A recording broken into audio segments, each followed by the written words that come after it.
Masuki ke gedung pusaka milik Keraton Sumedang Larang bersama Pak Luki. Halo Pak, boleh diajak jalan-jalan Pak? Siap, dengan senang hati. Ya.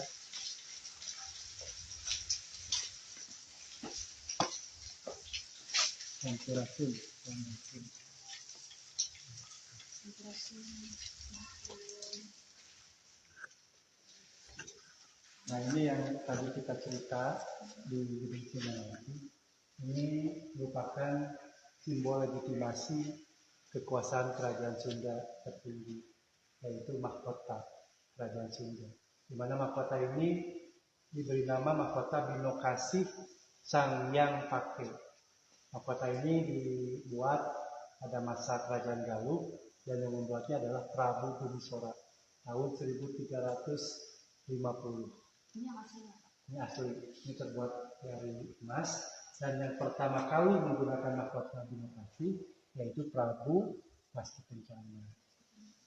Ini apa yang ini? Ya. Ini yang untuk perempuan.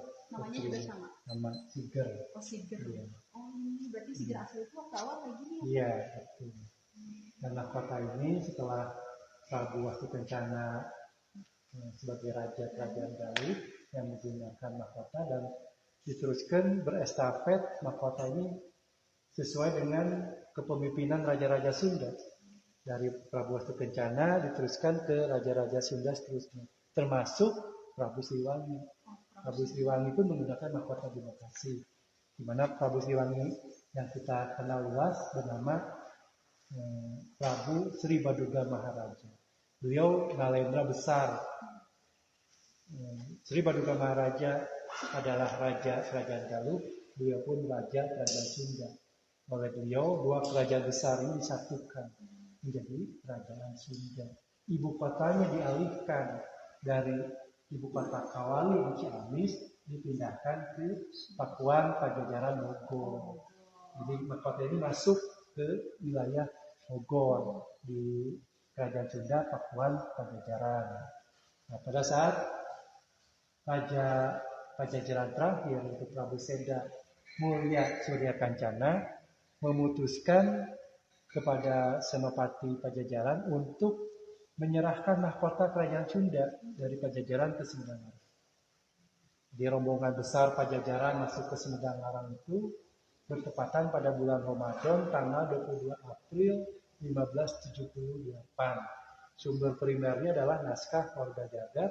Kalau di Kesultanan Cirebon ada naskah Wangsakerta, di mana di dalam naskah-naskah itu yang menceritakan diantaranya tentang peristiwa penyerahan atribut kebesaran kerajaan Sunda dari Pajajaran ke Sunda. Jadi jelas sumber primernya ada konkret. Kalau boleh tahu maknanya sekarang dengan penyerahan mahkota ini di Sumedang apa? Ya, tentu bagi kami mahkota kerajaan Sunda ini memberikan sebuah nyawa. Jadi Sumedang Larang sebagai the soul of Sunda. Nyawa Sunda itu bisa terbuka, tergali dari keberadaan mahkota. Dari mana kita akan menemukan sebuah soulnya, nyawanya. Apabila kita menggali secara sesama dari sebuah mahkota ini akan kita menemukan potensi kekuatan budaya yang luhur. Ada makna yang terkandung di dalam mahkota tersebut, yaitu adanya sebuah value, nilai, baik nilai sejarah maupun nilai ideologi filosofi Sunda. Jadi bukan hanya sekedar simbol ya? Bukan sekedar simbol, tapi mahkota ini bagi kami hidup. Kalau kita memaknai lebih seksama. Dari nilai sejarah, mahkota ini merupakan simbol legitimasi kekuasaan Sunda. Ini yang melahirkan saat ini kebijakan inovatif. Melahirkan sebuah kekuatan kebijakan inovatif. Lahirlah Sumedang ditetapkan menjadi pusat budaya Sunda. Melahirkan juga rekonstruksi Keraton Sumedang Larang sebagai sentrum budaya yang memiliki fungsi sebagai pusat pengembangan kebudayaan budaya. Itu dari aspek nilai sejarah. Dari nilai ideologi kita akan menemukan hakikat nilai ideologi Sunda dari mahkota, yaitu dari nama. Mahkota kerajaan Sunda diberi nama mahkota Binokasih Sangyang Pake. Binokasih itu artinya membina kasih sayang. Oh, membina kasih sayang. Sangyang Pake artinya nilai kasih sayang ini harus dipakai, dipergunakan nilai terluhur tertinggi dalam kehidupan Kasundaan. Karena secara prinsipal nilai kasih sayang kalau kita lebih dalam memaknai ini merupakan sumber daya, sumber nilai lahirnya sebuah sistem tatanan nilai luhur seterusnya. Karena kasih sayang ini melahirkan nilai gotong royong, toleransi, indiskriminatif, musyawarah mufakat. Dengan nilai kasih sayang melahirkan nilai keadilan dan kebijaksanaan dan seterusnya. Beratnya berapa kilo? Beratnya berapa kilo?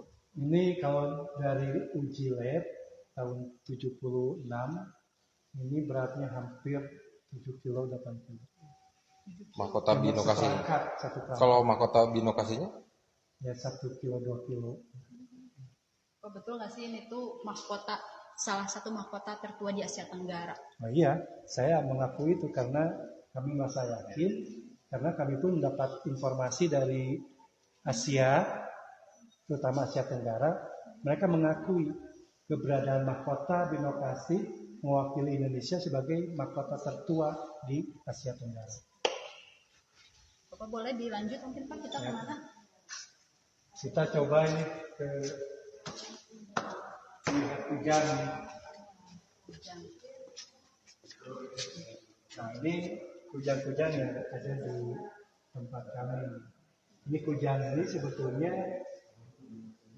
bukan sebagai alat perang, tapi hujan ini lebih kepada agama nilai.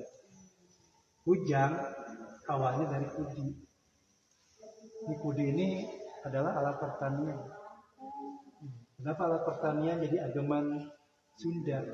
Karena di dalam Download Tribun X sekarang, menghadirkan lokal menjadi Indonesia.